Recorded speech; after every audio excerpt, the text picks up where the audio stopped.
Voilà. Il est entré, non? C'est génial. Non, il n'est pas entré. Il n'est pas entré. Il n'est pas entré. Il est là, mais il n'est pas entré. Il n'est pas entré. Il n'est pas encore hors de la maison, mais tu as les clés. Chou, bonsoir à tout le monde dans la salle. C'est comment? Hein? Comment? C'est comment? C'est comment? On est là. Yes! Il connaît la maison. Tu es un ancien apparemment. Là, Oui, il connaît la maison. Bon, Junior, tu sais, quand on m'a dit que tu venais, j'ai dit vraiment un jeune aussi talentueux, parce qu'on dit qu'aux âmes bien nées, la valeur n'attend pas le nombre des amis. Donc, du coup, j'ai dit, quand un jeune nous montre le chemin, le genre de chemin qu'on ne voit pas sur TikTok, qu'on ne voit pas sur Facebook. Vraiment. Parce que le chemin de Facebook, c'est tous les nudes. Mais ça, c'est les vrais chemins. Quand un jeune nous montre le vrai chemin, il faut respecter ça, il faut encourager. Et tu encourages avec quoi? Non, c'est-à-dire, tu fais sucrer nos cœurs. Pas ta façon de faire les choses. Pas ta démarcation, pas ta démarche. Ouais. Je souhaite que tu continues de nous faire sucrer le cœur. C'est pourquoi j'ai gardé le sucre. Un paquet de sucre. Voilà. Merci beaucoup. Mais tu ne veux pas faire dans cette vie-ci que ça sucre seulement. Hein. Merci beaucoup. Ah, mais pourquoi tu ouvres le paquet de sucre? C'est un paquet. Tu dois le donner, nous voulons non, c'est pas le remède. Carrément.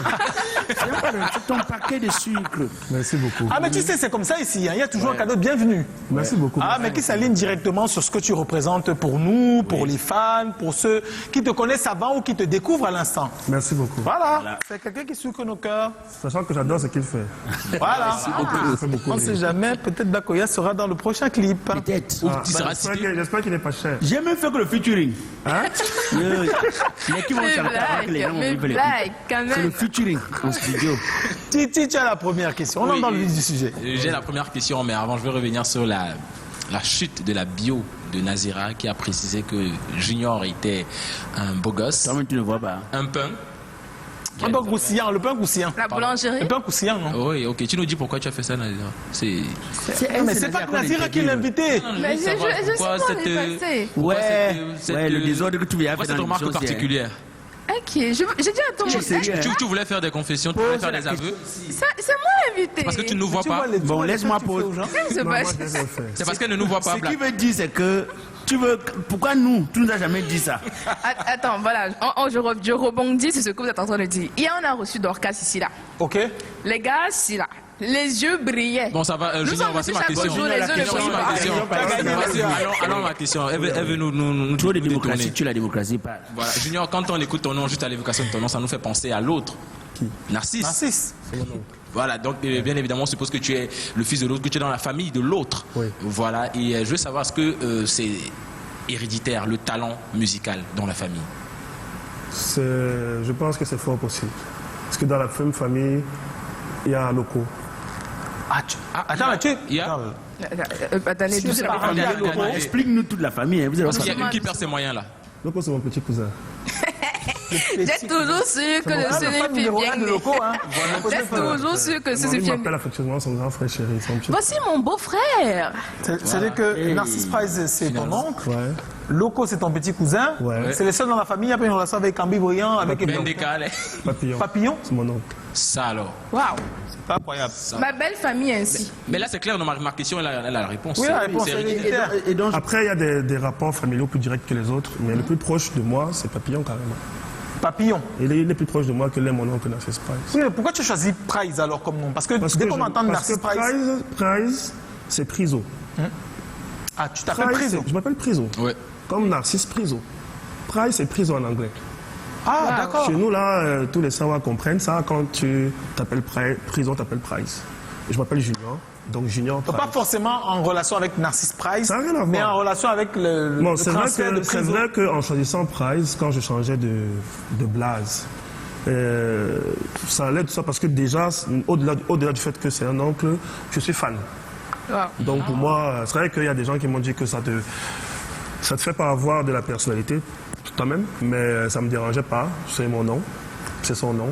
Donc, voilà, Junior Price, moi je profite donc pour poser ma question. Je veux dire, le sérieux que tu mets dans ta carrière, est-ce que ça vient du fait que tu as déjà des aînés qui ont tracé le chemin, ou alors c'est parce que tu es un jeune qui se dit que, voilà, pour être la voix de la nouvelle génération, il faut commencer à lui montrer le bon chemin?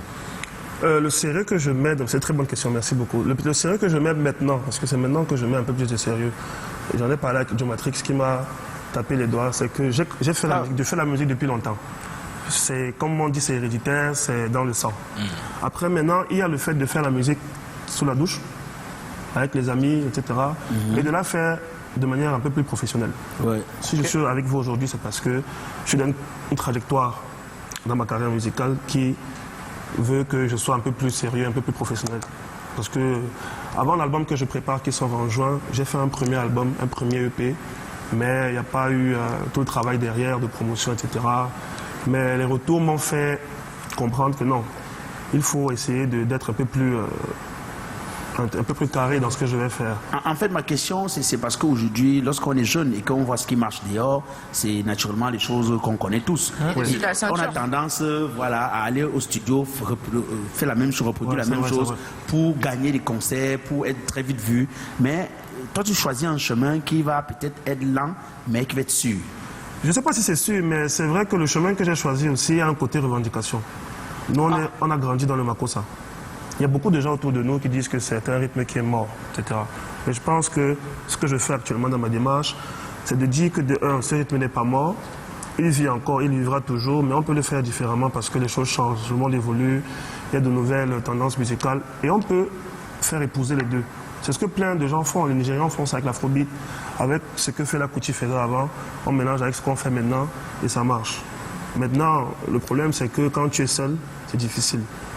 Mais bon, il faut que je m'arme de courage pour que ce en quoi je crois, toi aussi tu crois, Joe Matrix croit. Et si je suis ici, c'est parce que vraiment on a apprécié ce que j'ai fait avec Papa Tala Marie. Il ne me connaissait pas, je lui ai envoyé la chanson, il a aimé. Ça veut dire qu'il y a quelque chose. Donc ça veut dire qu'il faut que je prenne mon courage à deux mains et que je continue. Parce que même pour mon propre entourage, c'est pas facile. Alors moi, je prends l'approche jeune, c'est-à-dire qu'en ce moment, tu es l'objet de toutes les curiosités, parce que tout le monde se demande, c'est qui ce gars qui a fait un son avec André Maritala? Surtout que lorsque certains écoutent et qu'ils ont le sentiment d'avoir déjà entendu la chanson, qui semble être une reprise ou un cover, ils t'entendent toi chanter en Douala et André Maritala chanter en Banjul. Mais c'est qui ce gars qui a fait un son avec André Maritala? C'est quoi l'histoire derrière cette collaboration? Alors l'histoire derrière la collaboration, c'est j'ai des amis. Et quand j'ai l'habitude de marcher avec mes amis, j'ai toujours mon baffle. Quand je sais que quand on prend un verre, je pose mon baffle et on suit la musique.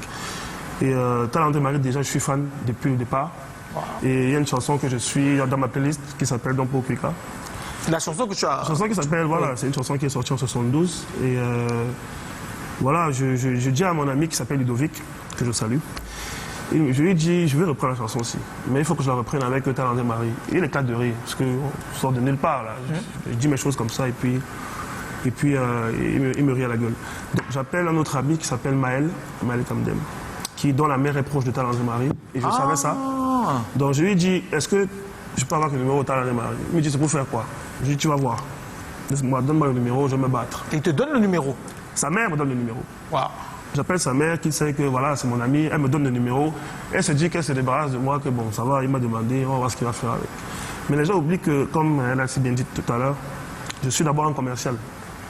Donc quand j'attaque Tala Marie, Papa Tala, André Marie, c'est comme un bon commercial. Tu sais comment te vendre? Je le flatte d'abord. Oui.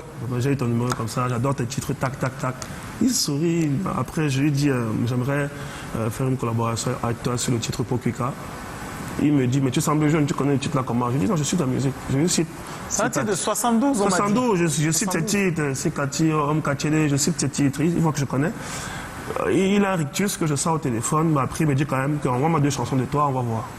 J'envoie les chansons. Vers midi, 18h, il me rappelle. Il me dit, toi qui chantes ça? Je dis oui.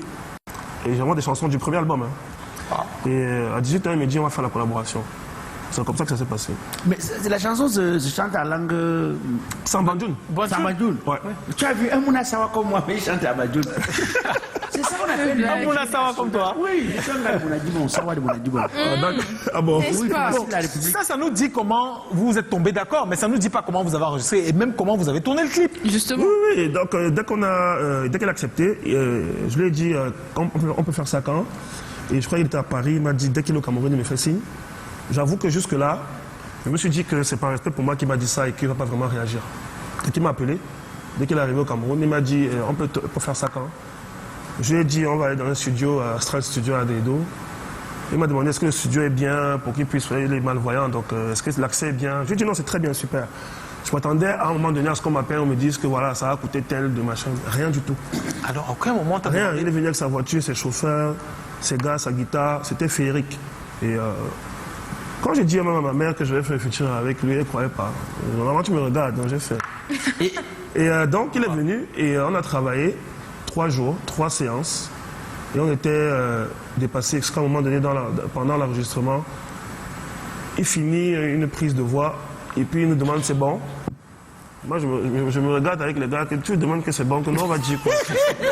C'est plus qu'à le téléphone. Non, c'est bon. Bref, c'était super. C'est toi l'expert. C'est une humilité sans pareil. Mais moi, j'ai plutôt envie de poser la question, pourquoi pas avec Bendeka au petit pays, mais avec Talangre Marie? C'est parce que ça a été sur un coup de tête. C'est pas quelque chose que j'ai programmé. J'espère plus tard, maintenant que j'ai fait ça avec Talangre Marie, que maintenant que je suis un peu plus exposé, avoir des collaborations avec des artistes que j'affectionne, comme ces genres d'artistes. Parce qu'avec Narcisse Price, on a déjà fait 2 chansons, mon oncle. Ça, c'était un rêve que j'ai déjà fait. Talangre Marie, c'était pas un rêve, parce que ça me paraissait inaccessible. Maintenant, c'est fait, je suis avec vous aujourd'hui, ça veut dire que tout est possible. Ouais. Maintenant, on verra ce que l'avenir va nous réserver. D'accord. Bon, moi, Une je veux petite savoir... dernière, si tu me permets, sur le clip. Hein. Ouais. Ça, c'est la question de Thierry Carole. Parce que Thierry Carole, quand il a vu le son sur Canal Matin, je crois que je te l'ai dit, il a demandé, mais comment vous avez fait pour amener le père à cette hauteur? Vous l'avez pris, oui. Vous l'avez fait comment pour le porter et le mettre? À la base, je dis encore à la base, dès qu'on finit l'enregistrement, puisque moi je suis dans un rêve éveillé, je me dis que bon, on a fait le son, c'est bon, j'ai un son avec lui. Je vais dire à mes amis que j'ai fait la chanson avec lui. Mais il me dit on ne clipe pas. Je dis c'est pas possible ça. Attends, c'est André Marie qui a dit. Mais on fait ça pourquoi? On ne clipe pas. Je dis non là. Et pour moi le meilleur symbole de l'union de nos 2 cultures, c'était de faire ça chez lui, dans sa région. Et on est parti à Bachi, j'avais un mariage là-bas. J'ai profité en décembre passé, je lui ai dit j'ai un mariage là-bas, est-ce que tu es libre pour venir tourner? Il m'a dit oui. Et quand je l'ai amené sur ce site-là, le col de Bachi, il me dit non, on devait chanter ensemble parce que là où on chante, là, il m'a dit qu'il y a 50 ans, il était déjà là. Pour faire un de ses clips à lui. Je ne sais même pas lequel. Mais il m'a dit qu'il avait déjà tourné là, sur cet endroit. Donc c'est plein de symboles, c'est plein de messages derrière, c'est plein de... Il y a quelque chose qui montre que voilà, on aurait... Il faut écouter c'est ça. la nature même qui vous a rapproché. Oui. Pardon? C'est la nature même qui vous a rapproché. Il y a quelque chose qui n'est pas clair dedans, mais il y a quelque chose qui n'est pas... La nature, le destin, everything. Nazira? Je voulais savoir parce que tu commences ta carrière en tant que peut-être artiste anonyme à 14 ans, dès que tu commences à te faire appeler Matt PR. Pourquoi quitter du rap pour de la chanson, pour devenir chanteur tout simple? C'est là quand même que j'ai adoré mes amis, parce que les gars m'ont dit qu'en rap j'étais nul. Hein. Ils ont été francs. Ils ont été francs. Pourtant, t'as sorti une mixtape quand même. Non, j'ai sorti une mixtape qui s'appelle Mélomania. Ça s'appelle Mélomania parce que dedans il y avait du rap, du R&B, du zouk. Il y avait du blues, Il y avait, de la drill, de la world chanson music. de la Moulema que j'ai fait avec Loco. Et c'est quand les gars suivent cette chanson, mon entourage proche, ils me disent non, mais c'est ça que tu dois faire. Laisse le rap, tu es trop faible. C'est-à-dire que tu dois chanter Tu dois et chanter. pas rapper. Et je n'étais pas très sûr de ma voix. Je préfère le rap, ça me permettait de me réfugier. Ouais. Parce que quand tu es petit, quand tu es plus jeune, on a grandi avec le rap, là, à l'époque du rap français. Là. Et c'est plus sûr. Mais chanter, on ne peut pas faire n'importe quoi. Là. Donc, je n'étais pas très sûr de ma voix. Mais quand je suis allé à la chorale et tout ça, là, je me suis dit, il y a quelque chose. Et voilà. Mais quand j'ai fait la Mélomania et que j'ai écouté mes amis, c'est là où ça a changé. Et puis, voilà, je suis... Maintenant, le rap, c'est derrière moi. Et on est en plein dedans. Ça veut dire que si mes amis m'ont jamais rien dit, j'ai une belle voix. Hein. C'est comme ça, hein. Il faut qu'on te dise la vérité. Il te dit c'est du lourd. Quand j'ai fait une montée... Non, mais il faut avoir de bons amis.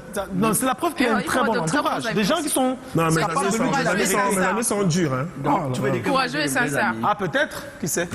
Junior Price, moi je voulais poser une question. En tant que chef d'entreprise, lorsqu'on est chef d'entreprise et qu'on est artiste, est-ce que c'est toujours facile de démontrer tout son talent? Parce que est-ce qu'on a le temps? L'entreprise nous préoccupe.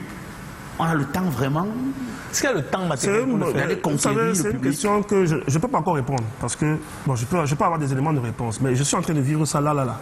Ouais. Donc on va gérer sur place. Mais comme c'est une question qu'on m'a déjà posée, quand on est chef d'entreprise, on a la capacité à gérer son temps.